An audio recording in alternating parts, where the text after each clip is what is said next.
성령으로 신앙 고백드리겠습니다. 전능하사 천지를 만드신 하나님 아버지를 내가 믿사오며 그 외아들 우리 주 예수 그리스도를 믿사오니 이는 성령으로 잉태하사 동정녀 마리아에게 나시고 본디오 빌라도에게 고난을 받으사 십자가에 못 박혀 죽으시고 장사한 지 사흘 만에 죽은 자 가운데서 다시 살아나시며 하늘에 오르사 전능하신 하나님 우편에 앉아 계시다가 저리로서 산 자와 죽은 자를 심판하러 오시리라. 성령을 믿사오며 거룩한 공예와 성도가 서로 교통하는 것과 죄를 사하여 주시는 것과 몸이 다시 사는 것과 영원히 사는 것을 믿사옵나이다. 아멘.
유다서 신약성경 398년이고요. 유다서 1장 20절부터 25절이 되겠습니다. 유다서 1장 20절로부터 25절입니다.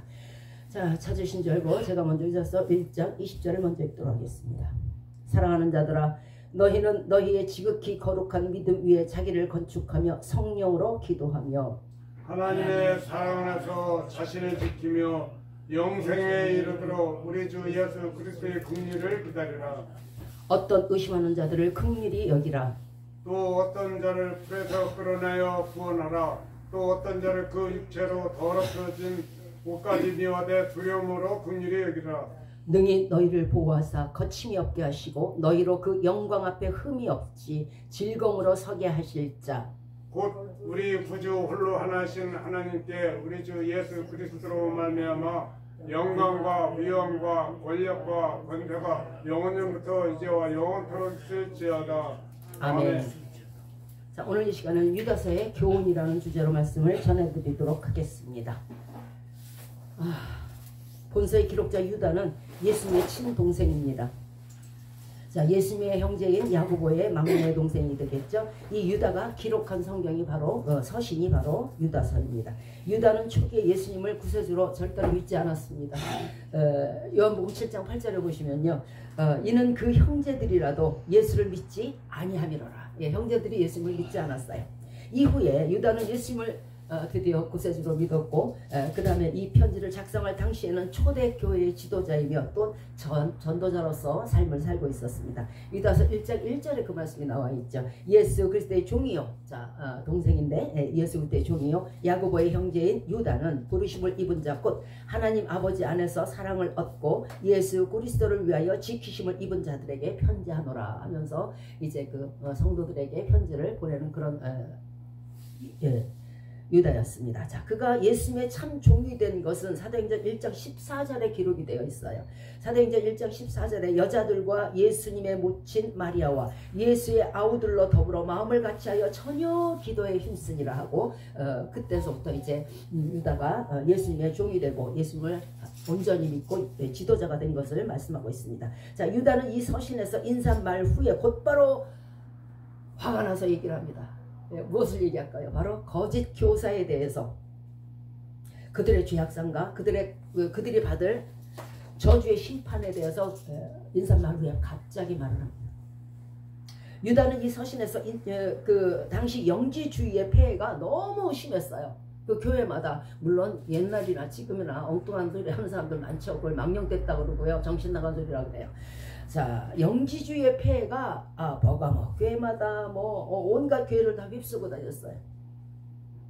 이 얼마나 심각했는지 유다가 이 서신에서 말했던 것처럼 너무도 그 만연해 있는 그런 상황, 잘못된 가르침에 만연해 있고 결코 성경적이지 않은 이단 교사들에 대해서 강한 질책을 하는 것이 바로 유다서의 주제입니다.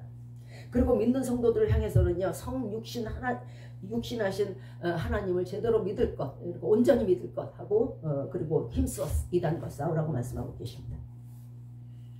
전투적인 태세를 취하라. 이제까지의 뜨뜨미지근하고 우유부단한 그런 태도를 버리고 온전히 거짓 교사들과 그리고 거짓말을 지어내며 그것들을 진리로 믿도록 하는 저들을 대해서 싸울 것을 명하고 있습니다. 그리고 또한 연약한 성도들이 많잖아요. 그 연약한 자들을 온전히 보호하라고 유다서는 말하고 있는 것입니다. 자, 영지주의가 뭘까요? 많은 니골라당도 있고 바리새파도 여러 가지가 있었는데, 영지주의라는 것이 유대교와 헬레니즘 문화를 혼합한 것이에요. 어떤 상황이냐면, 헬레니즘이라는 것은 그리스의 알렉산드리아 대왕이라는 사람이 있었어요. 이 사람이 주변 국가를 자꾸 침략해서 먹어버린 거예요. 그러니까 국가들이 많아졌을 수밖에 없잖아요. 그러니까 이들을 치료할 수 있는, 이들을 통치할 수 있는 수단으로 자기의 그리스 문화와 저들의 동서양의 문화를 같이 합해버린 것이 바로 헬레니즘 문화예요. 본인 스스로는 타국의 문화를 존중해서라고 말을 하고 있지만 결론적으로는 자신의 알렉산드라 대왕의 통치 수단이었던 것이죠. 근데 이때에 철학적, 과학적, 모든 예술 분야에서 엄청나게 발전을 했는데, 이때에 파생된 것이 바로 영지주의예요. 이들의 주장하는 바는 무엇이냐면요, 이들은 인간의 영혼과 육체를 분리해버려요. 그리고 선과 악을 구분하는 것처럼 완전히 사람의 영혼과 육을 분리해가지고 이원론적인 사상을 피력했어요. 그들은 하나님이신 예수 그리스도가 인간의 몸을 입고 온 것도 거짓말이라는 거예요. 성육신을 부인했어요. 육체는, 지금 말하자면 육체는 너무 악하니까 천시해도 된다. 그리고 육체적 방종, 육체로 무슨 짓을 하든 도둑질을 하든 살인을 하든 무엇을 하든 관계없고, 육체의 죄는 영혼의 죄에 해당되지 않는다. 즉 말하자면 육체가 아무리 죄를 져도 영혼은 깨끗하다는 거예요. 이렇게 헛된 소리를 했어요. 즉 육체의 죄는 영혼까지 미치지 못하므로 아무렇게 너희가 네 육체로 마음대로 살아라. 영혼은 죄가 없다는 거예요. 그런데 누가복음 21장 19절에서 너희의 인내로 너희 영혼을 얻으리라 그랬잖아요. 너희의 인내가 뭐예요? 우리가 육신적으로 인내를 해야 영혼을 얻는 것이죠. 자, 즉 우리 믿음의 시련들이 인내를 이루고 육신이 시련을 이루어서 영혼의 구원을 얻으리라고 말씀하시는 거예요. 그러므로 육체와 영혼은 떨어뜨려서 분리해서 이원연적으로 생각할 수가 없는 거예요. 베드로전서 2장 11절에 사랑하는 자들아 나그네와 행인 같은 너희를 권하노니 영혼을 거스려 싸우는 육체의 정욕을 제어하라 그랬잖아요. 우리가 육체의 정욕을 제어하지 않으면 영혼까지 어떻게 돼요? 영혼도 거스린다는 거죠.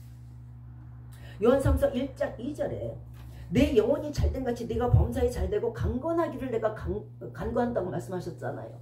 영혼이 잘돼야 우리 육신이 잘되는 것이고 육신의 강건함이 있는 것이고 또 육신의 행위로 말미암아 영혼이 거스림을 얻을 수 있는 거예요.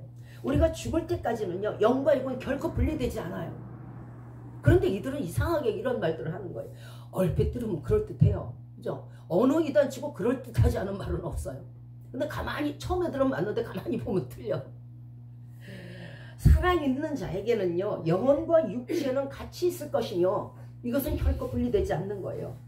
즉 육체의 죄악은요 영혼을 더럽히며 영혼의 죄악 즉 마음의 죄 역시 육신을 더럽히고 우리 입에서 나오는 것이 더러운 것이에요.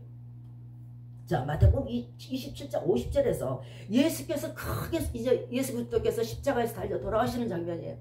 예수께서 크게 소리를 지르시고 어떻게 됐어요? 영혼이 떠나시니라. 예수님께서 돌아가시는 그 숨이 끊어지는 그 순간에 영혼이 떠나는 거예요. 예수님의 목숨이 다 있을 때 영혼이 떠나가듯이 사람의 육신이 죽기 전에는요 영혼은 붙어 있어요. 떠나지 않아요. 항상 같이 있을 것입니다. 로마서 6장 13절에서 너희 지체를 불의의 병기에 드리지 말고 너희 지체를 의의 병기로 하나님께 드리라고 말씀하셨어요. 우리의 지체로 하는 모든 일들이 영혼을 얻을 수 있는 거예요.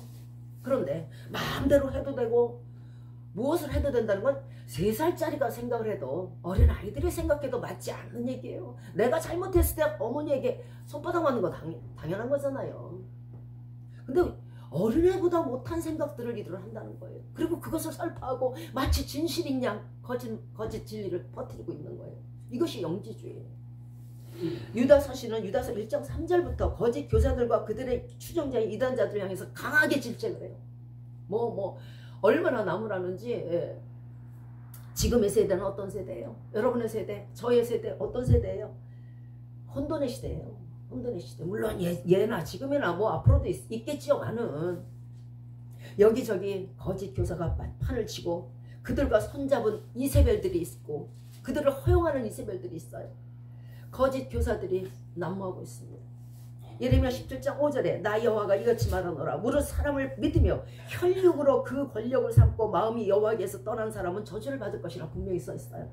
여기서 혈육이라는 거는요 무슨 엄마 아버지 자녀를 얘기하는 게 아니에요. 혈육이라는 건 하나님으로부터 지음받은 것들 즉 피조물 죽을 수밖에 없는 인간들 이런 것들을 의지한다는 것이에요. 마치 천년을 살 것처럼 만년을 살 여러분 머리에 희끗희끗 흰서리가 내리잖아요.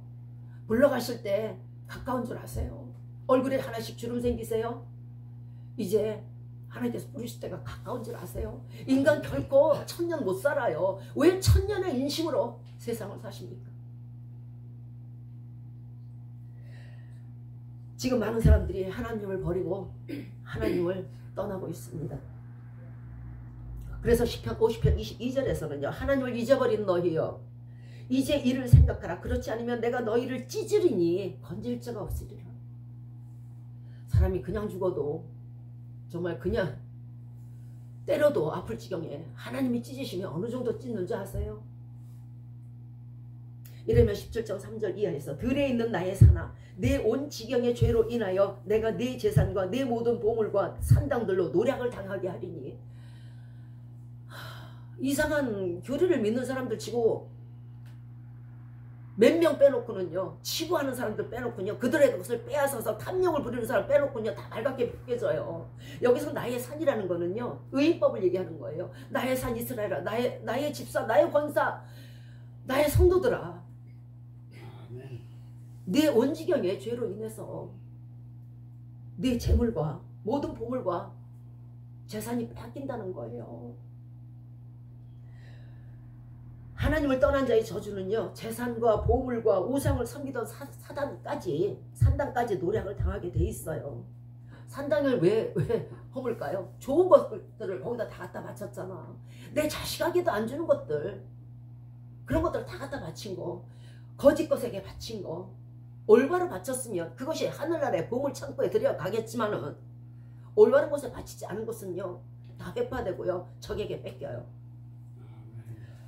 또한 하나님을 떠난 백성은요, 더 이상 하나님이 주신 땅을 기업으로 얻지를 못해요. 이거 참 문제예요.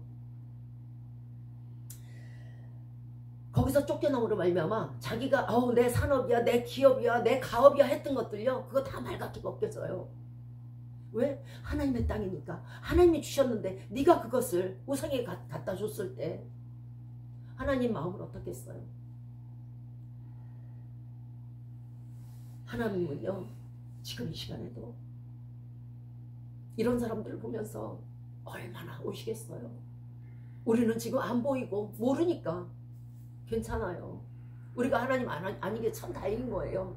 이 모든 것들을 다 보시면서 자기를 당신 앞에서 등 돌리고 떠난 저들을 보면서 예수님은 얼마나 오시겠어요. 내가 이렇게 피를 흘려 샀는데, 내가 십자가에 못 박혀서 너를 샀는데 그걸 내팽개치고 쓰레기통에 갖다 버리고 오물통에 갖다 버리고 내 앞에서 등을 돌리고 떠날 때 그 마음 배반 정도겠어요? 배신 정도겠어요? 배척 정도겠어요?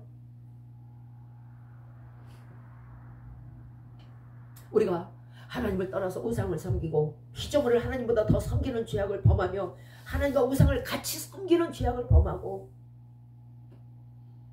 이럴 때 내려지는 벌이 모든 것들이 말갛게 벗겨진다는 거예요. 우리의 가졌던 영과 육의 모든 것을 잃게 될 것입니다. 내 것이라고 여겼던 모든 것들이 잃어버리게 될 거예요. 이 모든 것을 잃게 될 때에 여러분, 하나님이 가져가셨다고 말씀하지 마세요. 많은 사람들이 이렇게 얘기해요. 아우, 하나님이 내가 이렇게 잘못했으니까 하나님이 가져가셨나 보다, 이렇게 생각을 한단 말이에요. 하나님은 그거 뭐하러 가져가요? 하나님이 가져가신 게 아니에요. 마귀의 입장에서 본다 그러면요, 자기 것을 빌려줬다가 자기 것을 그냥 가져가는 거예요. 그래서 씨를 뿌리되, 그래서 너희가 정성을 들이되, 그래서 너희가 섬기되, 하나님을 섬기라는 이유가 거기에 있어요. 마귀는 창조의 능력이 없기 때문에요, 가진 것을 줬다가 그거 도로 뺏어서 또 그 다음 사람에게 주고 다음 사람에게 주고 그렇게 해요. 카드 돌려먹는 것도 아니고 얘네들은 이렇게 해요. 창조의 능력이 없거든. 뺏어야 되거든. 그런데 하나님이 뺏게 놔둬요. 자, 마귀를 섬김으로 말미암아 내가 내 재산을 잃고 나의 영과 이게 모든 것을 잃었을 때 하나님이 가져갔다고 생각하지 마셔야 되는 일이, 마귀 입장에서 보면 마귀가 자기가 빌려줬던 거, 자기가 줬던 거, 자기로 인해서 치부했던 거 그냥 가져가는 거예요. 그러므로 마귀로 인해서 돈이라고 다 돈이 아니에요. 명예라고 다 명예가 아닌 거예요. 마귀에게서 나온 건요, 반드시 마귀가 자기 거라고 가져가요. 걔네들은 아주 그게 철두철미예요. 결코 문제는 다시 돌려주는 법이 없다는 거예요. 한번 줬죠? 출세하게 해요. 치부하게 해요. 거부가 되게 해요. 그 다음에 그게 마귀에게서 나온 거라면 도로 가져가요. 그러고 나서는요, 말갛게 벗겨버려요. 그리고 아무리 울고 불어도 다시 주지 않아요. 이것이 마귀의 속성이에요. 만약에 그래, 내가 도로 빼앗아도 미안하다, 야, 너 그렇게 우니? 미안해, 도로 가져가, 이랬다면 이거 마귀가 아닌 거예요. 잔인하고 잔혹하고 악독해야 마귀인 거예요.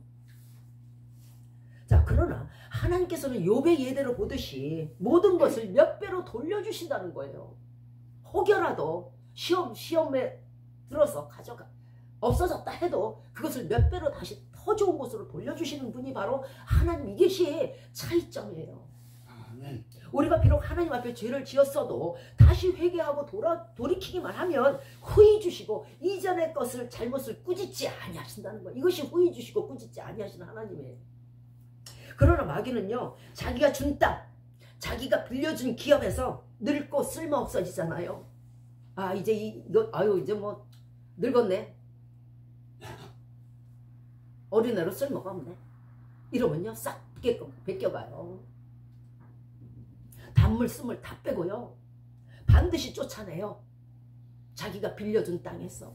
그래서 우리는요, 경기장에서 경기를 하되 예수 그리스도의 경기장에서 예수 그리스도의 터 위에 우리의 믿음을 세우고 예수 그리스도의 터 위에 우리 자신이 하나님을 섬겨야 되는 거예요. 마귀를 섬겨봐야 남는 게 없어요. 다 단물 숨을 빼고 쫓아내고요.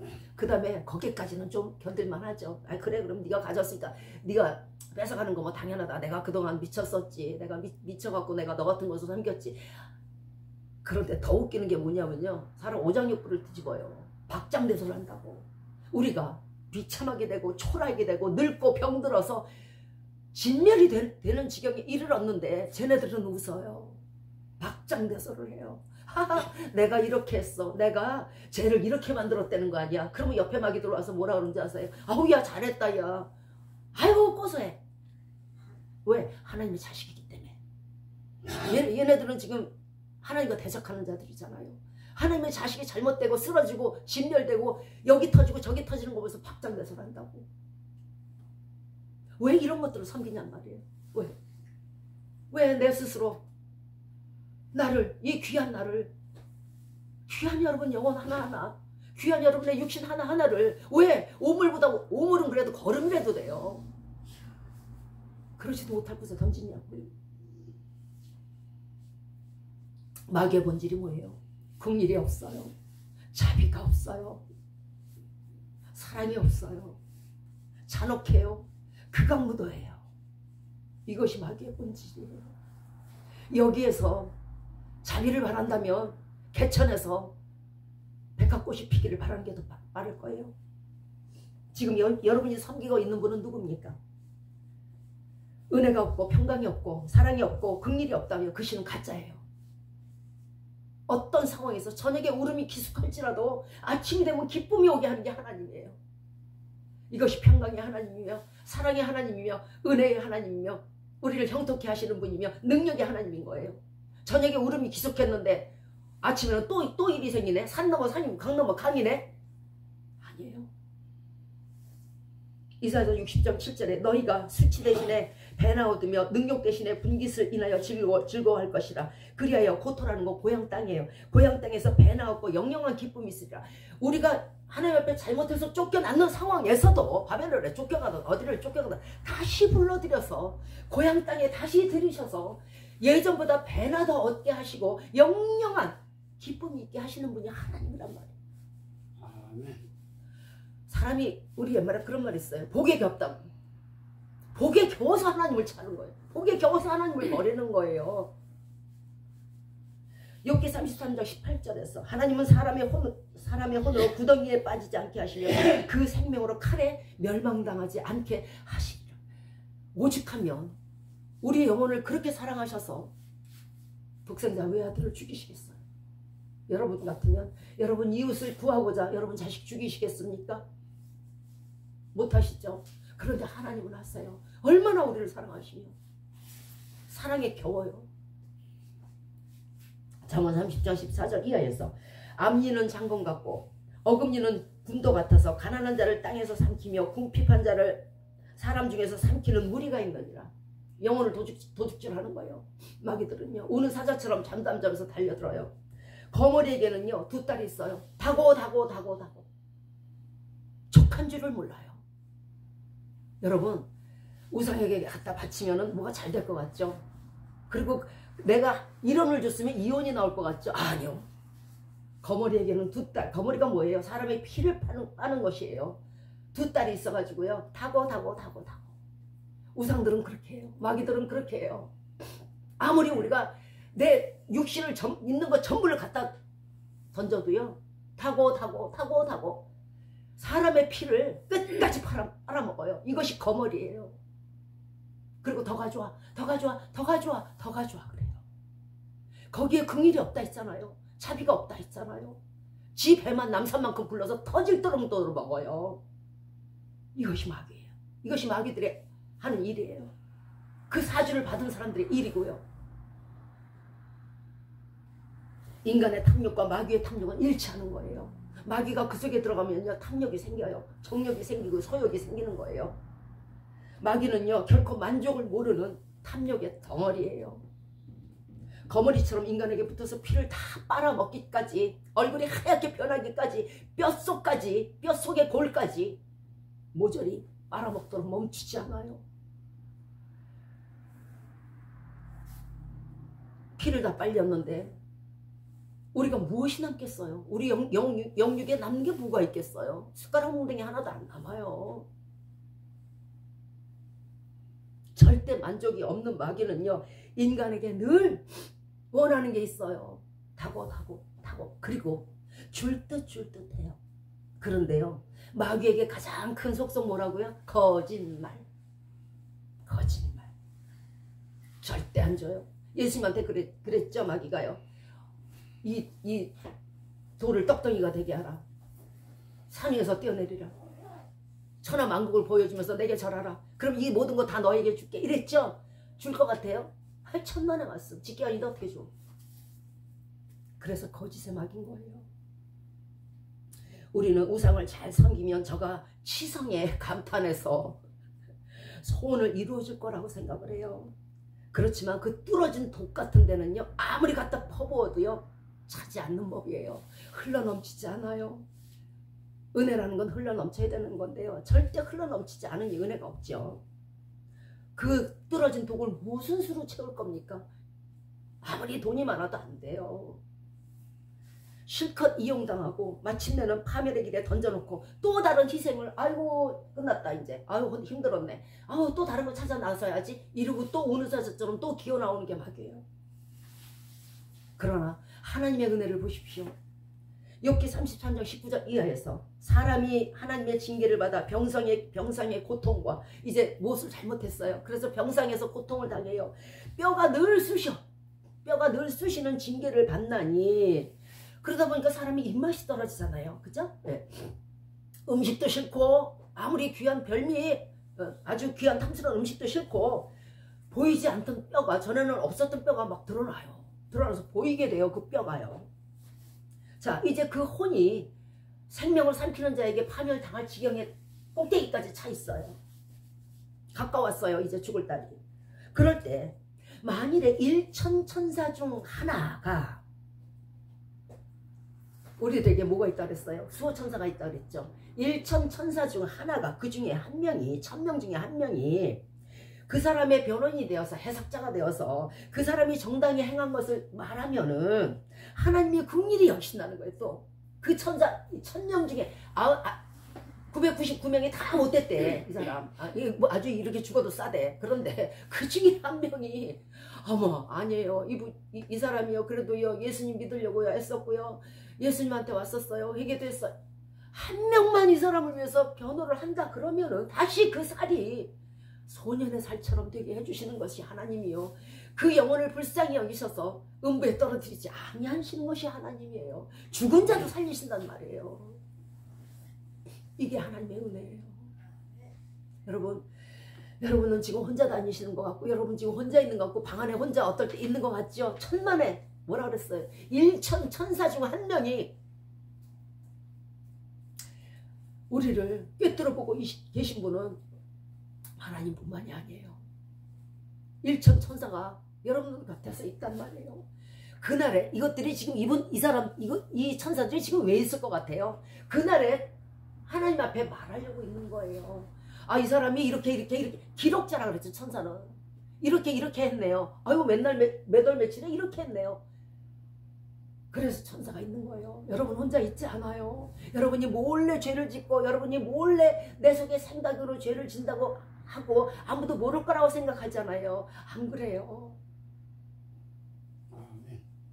이처럼 하나님은요, 우리의 영혼을 구덩이에서 끌어돌이키시고 생명의 빛으로 어떻게든 뭐 조그만 끈덕이라도 있으면, 끈아풀이라도 있으면 그를 살리려고 노력하시는 것이 하나님이에요. 이것이 하나님의 은혜란 말이에요.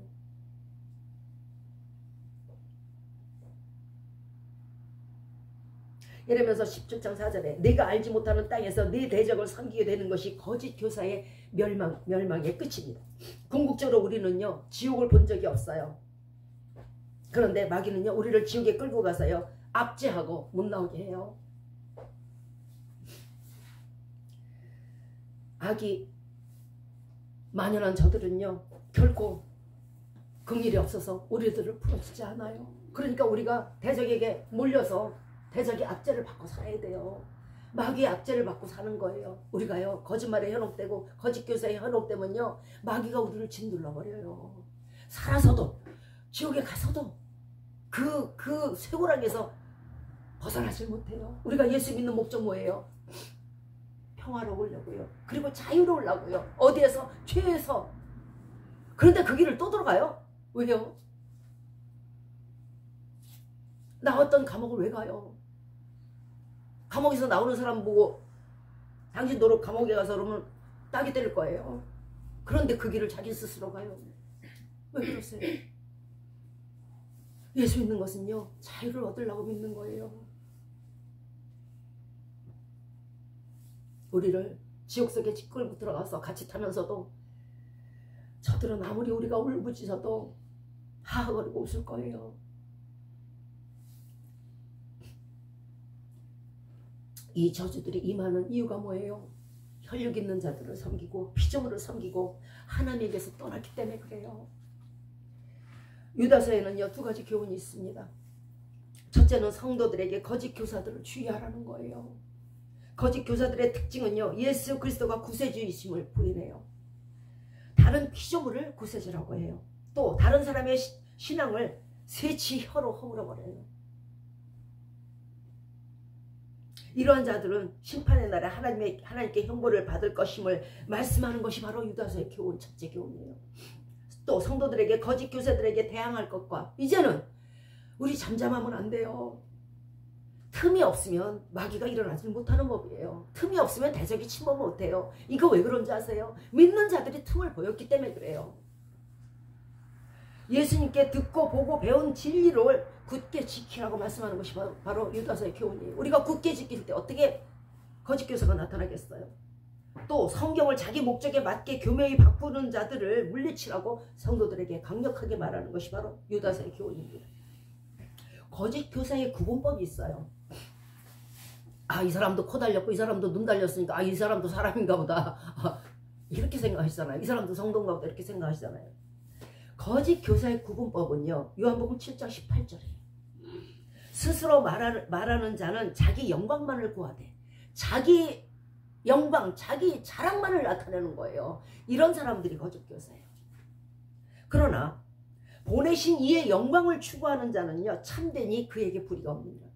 모든 일을 하나님께 영광을 돌리고 예수 그리스도를 믿으라고 하고 이런 사람들은 참된 거예요. 그런데 나 누구누구, 나 홍길동, 나 누구누구, 이게 거짓 교사예요.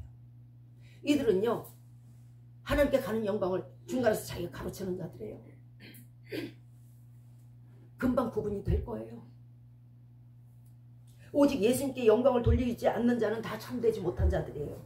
불의 속에 있는 자들이에요. 유다서에서 성도들에게 당부하는 것은요, 예수 그리스도의 참된 종들로서 예수님 닮은 진실한 말과 진실한 행동으로 예수 그리스도를 영광스럽게 영광만을 올려드리라는 거예요. 이것이 유다서의 교훈이에요. 두 번째 교훈은 배교하지 말라는 거예요.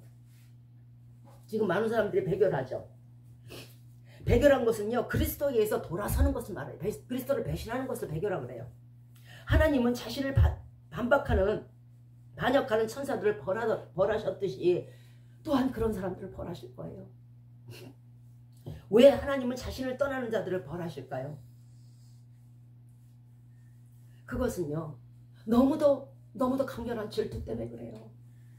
아니 뭐 하나님이 자유를 주신다며 내가 뭐 하나님을 믿든 뭐 다른 걸 믿든 뭐 하나님 무슨 상관이 있어요. 나에게 자유를 주세요. 내가 선택할 수 있는 자유를 주세요. 할지 모르겠어요. 그런데 하나님의 질투는요, 불보다 강하다 그러셨죠. 왜 그러신지 아세요? 너희가 거기 가야 아무 유익이 없으니까. 너무도 답답해서 그 발걸음이 너무 원망스러워서 아무것도 없고 너를 지옥에 끌고 갈 그 길로 가니까 질투가 불이 듯이 나는 거예요. 그래서 못 가게 하는 거고, 그래서 배교하지 말라는 거고, 그래서 반역하지 말라고 하는 것이고, 그래서 떠나지 말라는 거래요. 그래서 그러는 거예요. 오직하면 너희는 가지니 너희가 나에게 붙어있지 않으면 살 수 없다는 거예요. 아무 열매도 맺지 못한다는 거예요. 아, 마귀가 무슨 열매가 있어요? 잔혹의 열매, 악랄의 열매, 그것들을 먹고 인간이 어떻게 살아요? 인간은요, 하나님께서 지으셨기 때문에 선한 걸 먹어야 살아요. 사랑과 은혜와 자비와 긍휼을 먹어야 사는 것이 이 사람이에요. 악한 걸 먹으면 지레 죽어요. 나무도요, 야 너 미워 너 죽어 하면 바로 죽는 것이 나무예요. 하물며 사람일지기는. 거기를 가서는 아무 소망이 없고 아무 복이 없으니까 되돌아오라는 안타까움으로 가지 말라는 것이지. 거기 가서 복이 있으면 왜 안 보내겠어요? 아버지인데요. 거기 가서 잘 될 것 같으면 왜 안 보내겠어요?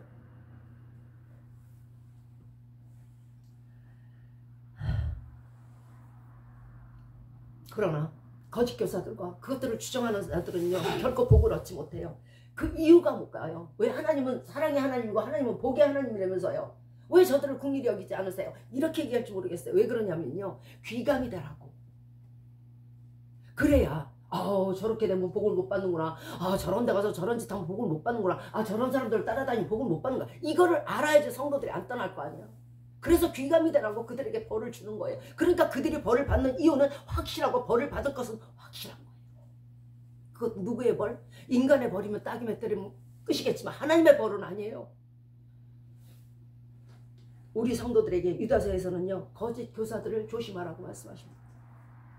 예수 그리스도가 구원자 되심과 다른 사람의 신앙을 허무는 자를 거짓 교사라고 말씀하고 있습니다. 마태복음 18장 6절에서 누구든지 나를 믿는 이 소자 중 하나를 실족해 하면 차라리 연자맷돌을 그목에 달리고 깊은 바다에 빠치우는 것이 낫다고 했어요. 말과 소를 부려서 이렇게 큰 맷돌을, 아주 엄청나게 큰 돌을 굴려요. 이것이 연자맷돌이에요. 그걸 목에 달고 바다에 빠치는 게 낫다고 해요.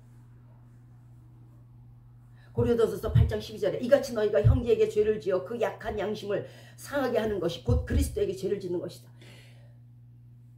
여러분들은 이렇게 생각할 거예요. 내가 이 사람을 어떻게든 꼬드겨서 거짓 교사에게 데려가야지 하고 생각하실지 몰라요. 신앙을 허무는 것이 사람에게 한다고 생각을 해요. 이게 참 바보 같은 일이에요. 그러니까 별로 그렇게 그 큰 벌이 아니라고 생각하는 거예요. 근데요, 신앙을 허무는 사람들은요, 사람에게 하는 게 아니에요.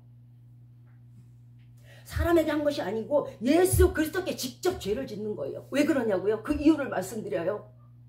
왜냐하면 예수 그리스도가요, 피를 흘려서요, 그 보혈로요, 그 성도를 샀기 때문에 그래요.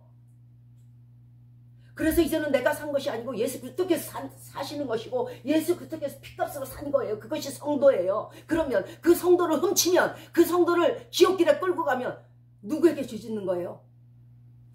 그 성도를 속량하신 예수 그리스도께 직접 죄를 짓는 거란 말이에요. 왜 그걸 모르세요? 우리가 사람에게 죄를 지어도 죽음을 면치 못하겠거늘 하나님께 죄를 짓고 하나님 것을 도둑질하고 하나님 것을 살인시키면 그 벌이 얼마나 크겠어요? 한 칸만 좀 넓혀서 생각해 보시고 한 칸만 좀 깊게 생각해 보세요. 내가 사람을 끌고 거짓 교사에게 가는 것이냐, 내가 하나님의 것을 도둑질하는 것이냐, 하나님 것을 죽이는 것이냐 한번 생각해 보세요. 그러기에 성도의 영혼을 훔치면요, 예수 그리스도의 것을 훔치는 도둑이요, 성도의 영혼을 상해하면요, 예수 그리스도의 것을 상해하는 살인자가 되는 거예요. 성도의 영혼을 멸망시키면 예수 그리스도를 것을 죽이는 거예요. 교사란 진리를 가리키는 참 교사가 돼야 돼요. 그런데요, 거짓 것을 가리켜 죽음에 이르는 것도 교사예요. 유다서는 이런 거짓 교사들에 대해 그들이 받을 심판을 경고하고 있습니다. 유다서 1장 6절에 또 자기 지위를 지키지 아니하고 처소를 떠난 천사들을 큰 날의 심판까지 영영한 흑암으로 결박으로 흑암에 가두셨으며, 천사들도 하나님을 떠나면 이렇게 당하거늘 하물며 사람이. 천사와 인간은 같은 의무에 있어요. 딱 한 게 있죠. 뭘까요? 하나님을 섬기는 거. 이것이 천사도 마찬가지, 우리도 마찬가지인 거예요. 그런데 그 의무와 그 책무를 게을리하고 그 처소를 떠나면 천사들 멸망시켰듯이 우리도 멸망이 당해요. 우리는 성도의 본분을 지켜야 할 것이고 천사도 천사의 본분을 지켜야 할 것이에요. 그래서 1장 7절에 소돔과 고모라와 그 이웃 도시들도 저희와 같은 모양으로 간음을 행하며 다른 색을 따라가다가 영원한 형벌을 받음으로 거울이 되었느니라. 자, 예레미야 23장 14절에 내가 예루살렘 선지자 중에도 가증한 일이 있음을 보았나니 그들은 간음을 행하며 행악자의 손을 굳게 하며 사람으로 그 악에서 돌이키지 못하게 하였은즉 그들은 다 내 앞에서 소돔 사람과 다름이 없고 고모라 사람과 다름이 없다고 말씀하셨어요. 자, 이 거짓 교사 선지자들 자신들은 내가 내 할 일 하는 거지 뭐. 나 그래 끝까지 한번 마귀 한번 섬겨볼게. 이렇게 할 줄 모르겠어요. 그런데요, 이 거짓 교사들과 이 거짓 선지자들로 인해서요, 문제는 땅마저 저주를 받아요. 사람들이 왜 이걸 모르는지 모르겠어요. 보세요. 창세기 1장 28절 이하에 있어요. 하나님이 남자와 여자를 창조하시고 하나님이 그들에게 복을 주시며 그들에게 이르시되 생육하고 번성하여 땅에 충만하라 그랬죠. 땅을 정복하라 그랬죠. 바다의 고기와 공중의 새와 땅에 움직이는 모든 생물을 다스리라고 했죠. 자, 모든 채소, 모든 나무, 모든 식물, 모든 풀을 식물로 주셨어요. 그러면서요, 자, 어떻게 했다고요? 식물들을 다스리고 땅을 다스리고 모든 것을 다스리라고 인간들에게 축복을 주셨어요.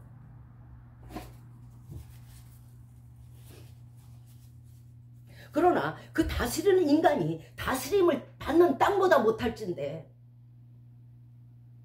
어떻게 땅에서 신음소리가 없겠습니까?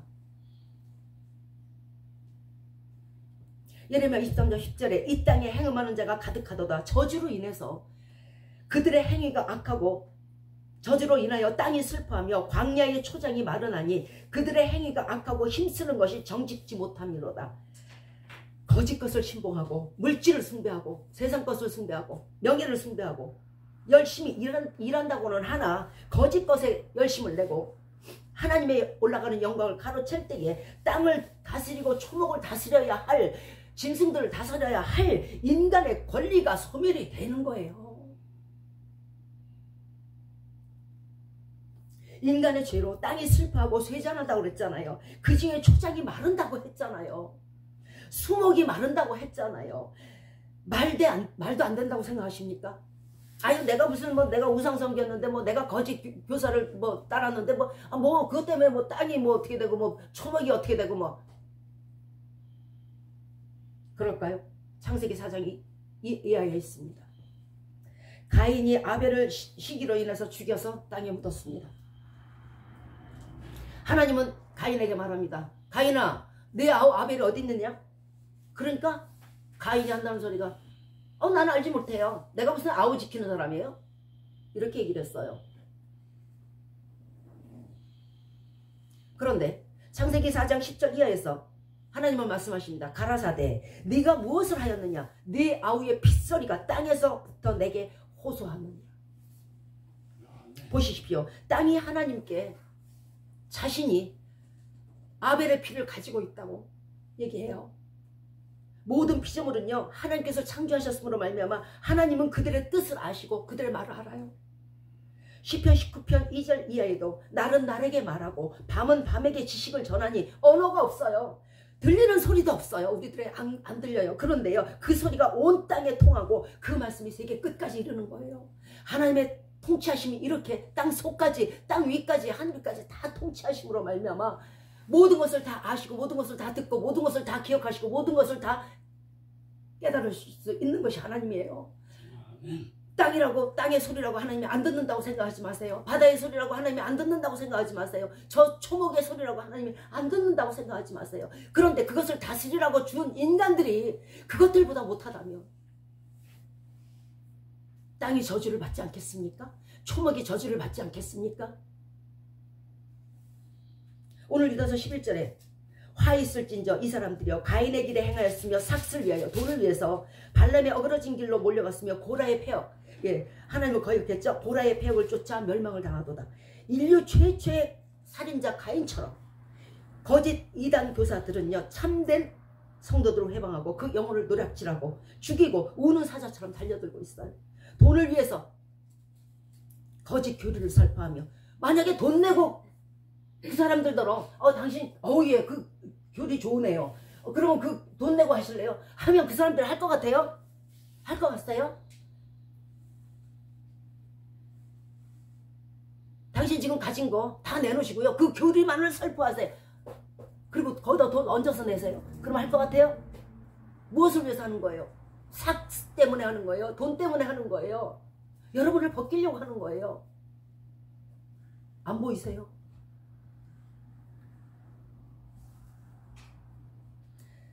고라가 땅이 갈라서 죽은 것처럼 발람도 모세가 미디안을 물리치고 미디안 다섯 왕을 죽일 때에 발람도 죽은 것처럼 이단의 교사들은 멸망할 겁니다.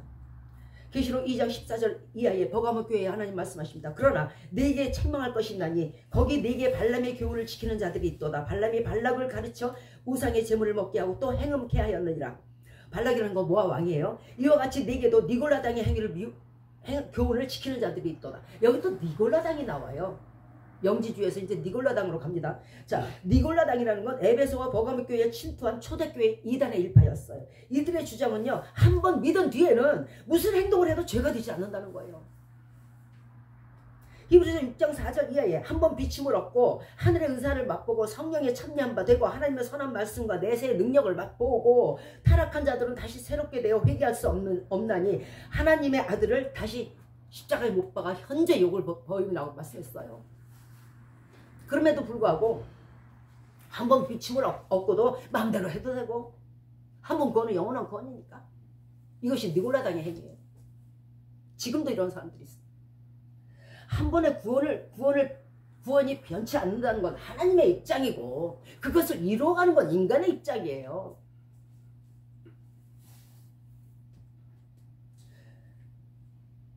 구원 속에 죄는 포함되지 않아요.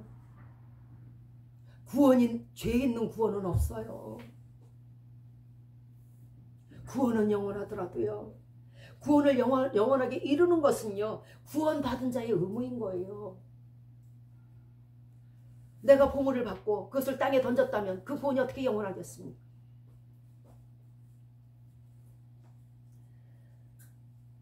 불법이 가득하고 불의가 판을 치고 거짓 교사가 판을 치는 지금 이 세대예요. 그런데 저들은 높이 올라가고요.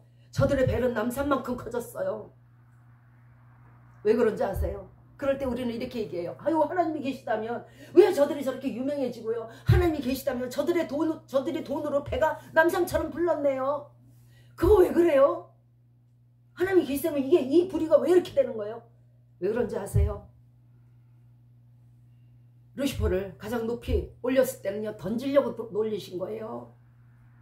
던지되 높이 올라갈수록 밑으로 떨어져요. 음부 맨 밑에 빠치우는 거예요. 배가 남산만 불렀을 때 그거 왜 그런지 아세요? 터트리려고 불리게 하시는 거예요.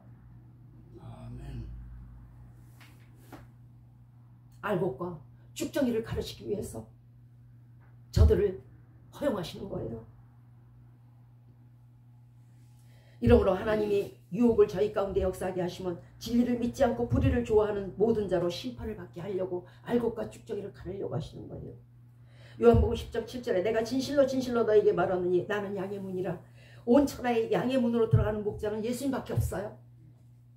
양을 지키기 위해서요. 그런데 다른 곳으로 들어가는 자는 모든 자들이 절도며 강도인 거예요. 절도하는 자를 따르면 절도하는 자와 멸망할 것이요, 강도들을 따르면 강도와 함께 멸망당할 것입니다. 하나님이 이 시간 저들의 세력을 크게 하고 높이 한다고 부러워하지 마시고요. 한탄해하지 마세요.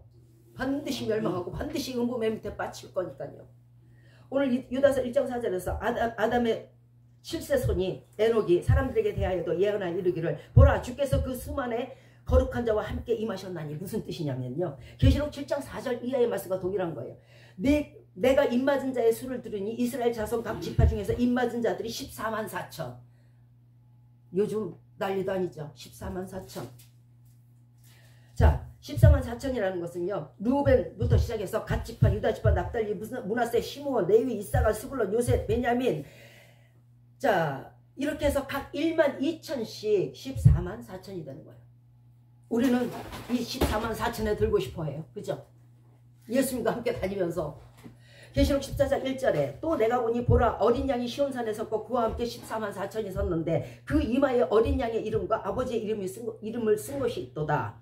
4절에 이 사람들은 여자로 더불어 더럽히지 아니하고 정절이 있는 자라 어린 양이 어디로 인도하든지 따라가는 자며 사람 가운데서 구속함을 받아 처음 익은 열매로 하나님과 어린 양에게 속한 자들이니. 자, 그 다음에 있어요. 그 입에 거짓말이 없고 흠이 없는 자들이더라. 자, 요한이 보니까 14만 4천이 예수님과 함께 다녀. 근데 이들의 특징이 이렇다는 거예요. 우리는요 이 14만 4천 중에 들고 싶어 해요. 나도 그날에 예수님과 같이 이렇게 다녀야지. 예수님의 오른팔이 돼야지. 이렇게 생각들하고 14만 4천에 들고 싶어 해요. 그렇다면 14만 4천에 들으려면 조건이 있어야 되지 않겠습니까? 이 조건을 나열한 것이 바로 지금 계시록 14장 1절 이하예요. 지금부터 이 14만 4천에 들어갈 수 있는 조건을 말씀드리겠습니다. 첫째, 어린 양의 이름과 그 아버지의 이름이 이마에 쓰여져 있어야 합니다. 이 말씀은 오직 하나님을 경배하고 예수 그리스도만을 경배하라는 뜻이에요. 하나님을 경배하고 예수 그리스도만의 말씀을 따르라는 뜻이에요. 그래야 그 이름이 이마에 씌어진다는 거예요. 이러면 14만 4천에 들어가요. 또 한 가지, 여자로 더불어서 더럽히지 않았다는 것은요, 대개 성경에서는 여자를 음료로 말씀해요. 세속에 물들지 않았어야 돼요. 세상에 물들지 않은 사람이어야 돼요. 돈에 밝히지 않고 세상의 명예와 출세에 눈이 돌지 않고 현혹되지 않은 자들, 깨끗하기가 어린아이 같고 그 깨끗하기가 동정녀와 같아야 돼요. 그래야 14만 4천에 들어가요. 누구를 믿어서 하는 게 아니에요. 고린도후서 11장 2절에 내가 너희를 정결한 처녀로 한 남편인 그리스도께 드리려고 중매한다고 바울은 말했어요. 그리스도께 드리려고 하는데 더러워서야 되겠어요? 이것저것 섬기다 와서야 되겠어요? 거짓말을 입에 달고 다녀서야 되겠어요? 그게 무슨 순결한 신부예요? 14만 4천에 들으려고 생각한다면은 14만 4천에 들을 수 있는 요건이 돼야 되는 거예요. 아멘. 예수 그때 진리의 말씀에 굳게 서고 힘써 싸워서 이겨야지 신랑을 지키는 거예요. 세상 권세, 탐욕, 물욕, 자랑이 섞이고 욕심과 정욕이 가득하고 시기와 미움과 질투가 가득하고 이런 자가 무슨 순결한 신부예요. 그야말로 흠과 점과 티가 가득한 거죠. 그게 어떻게 신부예요? 아멘. 신앙에는요 어떠한 타협도 없어야 돼요. 내 남편만 알고 내 신랑만 아는 것이에요. 예수님만 알아야 된다는 거예요. 그것을 뭐라 그러냐면 신앙의 정절이라 그래요. 이 14만 4천이는요 말세에 고통하는 때가 이를 때 짐승의 표를 받지 않아야 돼요.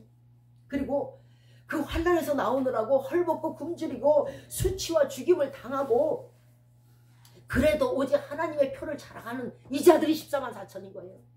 그 환난 속에서 온통 찢기고 터지고 부르트고 목숨을 잃은 그 상황에서 나오는 자들이 14만 4천이에요. 하나님께 충성해서 얻어지는 것이 신앙의 정절이며 이 신앙의 정절을 지켜야 신부가 되는 거예요. 또한 시편 98편 5절 말씀처럼 수금으로 여호와를 찬양하라 그랬어. 이 14만 4천이요 새 노래를 받았는데 이 14만 4천 외에는 아무도 능히 그 노래를 배울 사람이 없다는 거예요. 자, 수금으로 여호와를 찬양하라. 늘 감사와 찬양으로 만족의 노래, 감격의 노래, 감사의 노래를 하나님께 드리는데 온전한 찬양을 드렸을 때 그 다음 곡을 주시지 않겠어요? 자기 자랑, 내 멋에 겨워서 이렇게 드리는 찬양 가운데 다시 백 다음 새 노래가 없는 거예요. 진실한 마음으로 찬양을 드릴 때 새 노래를 주시는 거예요. 이 14만 4천이 그랬어요. 진심으로 어떤 환경에서도 그 환난 속에 나오면서도 7년 환난을 겪으면서도 하나님을 경배하고 하나님께 찬양을 드리고 감사를 했어요. 그러니까 새 노래를 주시는 거예요.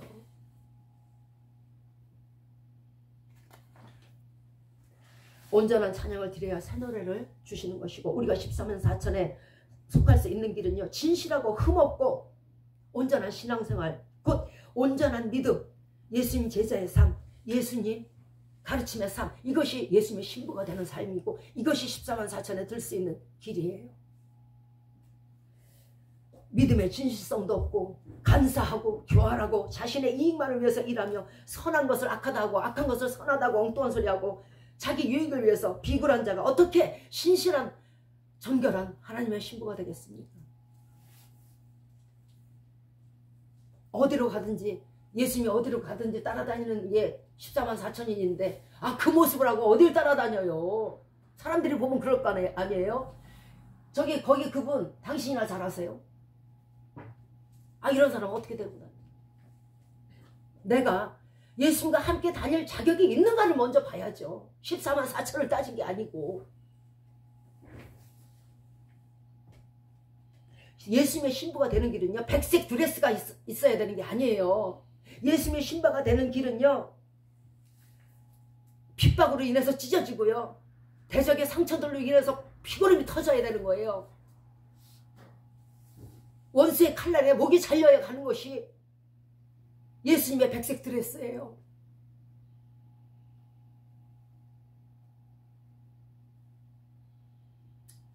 데살로니가전서 5장 23절에 평강의 하나님이 친히 너희로 온전히 거룩하게 하시고 또 너희 온 영과 혼과 육이 우리 주 예수 강림하실 때 흠없게 보존되기를 원하노라. 여러분, 그날까지, 예수님 오실 때까지 흠없게 보존되시기 바래요. 흠도 없고 점도 없고 티도 없이 어린아이처럼 동정녀처럼 그렇게 사시기 바래요. 아멘. 그래야 14만 4천에 들 수 있어요. 언제나 온전한 찬양을 드리시고요, 예수님 외에는요 아무것도 믿지 마세요. 말씀을 마치도록 할게요. 오늘 우리에게 주님은 말씀하십니다. 계시록 18장 4절 이하입니다. 내 백성아, 거기서 나와 그의 죄에 참여하지 말고 그의 받을 재앙들을 받지 말라. 우리는 헛된 이단과 교사들을 배척해야 합니다. 우리가 힘써 싸우지 않으면 저들은 우리와 우리 자녀들을 실족시킬 것입니다. 그러나 어떤 면에서는 역설적이게도 저들은 우리에게 힘을 주었습니다. 오징어를 신선하게 배달하려면 장어를 한 마리 넣는다 그래요. 장어가 막 다니면서 오징어를 휘저으면 오징어가 깜짝깜짝 놀라서 도망다니라고 죽을 새가 없다 그럽니다. 마찬가지예요. 지금 이 세대는 비록 암울한 세대이지만 저들이 있음으로 말미암아 우리는 깨어날 수 있고요, 저들이 있음으로 말미암아 우리는 근신할 수 있고요, 저들이 있음으로 말미암아 우리는 예수 그리스도가 더 귀하게 생각되는 것이에요. 우리가 이 와중에도 우리 주 예수 그리스도께 감사한 것은 우리에게 진리의 성령을 보내셔서 믿음의 도를 위하여 싸우게 하시고 승리케 하심을 감사합니다. 온 인류의 구원자, 온 만유의 구원자는요, 예수 그리스도, 우리의 구세주 한 분뿐임을 기억해 주시기 바랍니다. 사단의 세력과 힘써 싸워서 그날의 승리의 면류관을 얻으시고 신부의 백색 드레스, 우리 예수 그리스도께서 주시는 신부의 백색 드레스를 입으시기를 주 예수 그리스도의 이름으로 축원드리겠습니다. 아멘.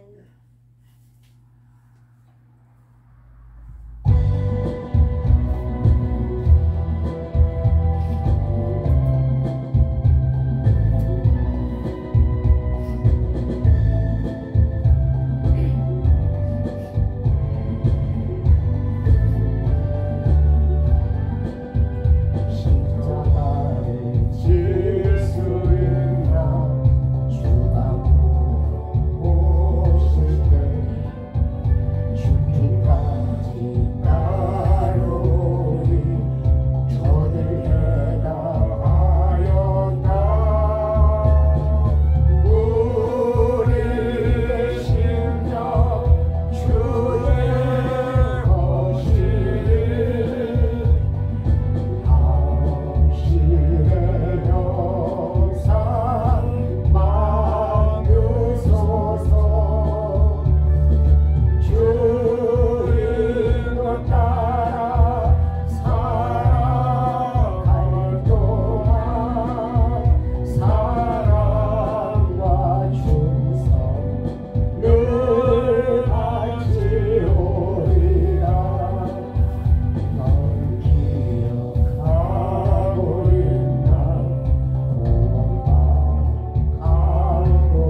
하나님인 우리에게 구원의 하나님이시라.